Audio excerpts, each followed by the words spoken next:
အပူတယ်အတစ်မဟုတ်ပဲ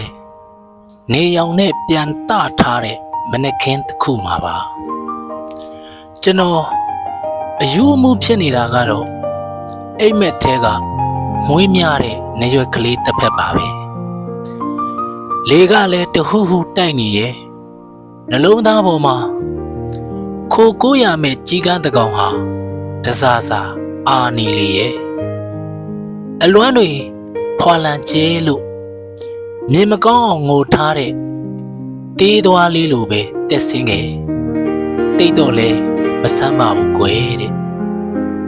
တချွတ်မြည်နေတဲ့တစ်ကိုင်းချောက်ကမာဂရဘာသာစကားနဲ့ကျွန်တော်ကိုချွေးသိပ်တယ်ရေတကုံအောက်ဝင်လဲအပူပဲနှလုံးသားတရားစာမြင့်တဲ့မျောစင်တစ်ခုစောက်ပြီးကဘာဦးအစကိုလှမ်းကြည့်လိုက်တယ်မိကိုစတင်တွေ့ရှိသူဟာကျွန်တော်ဖြစ်နေရဲ့မောင်သိန်းစော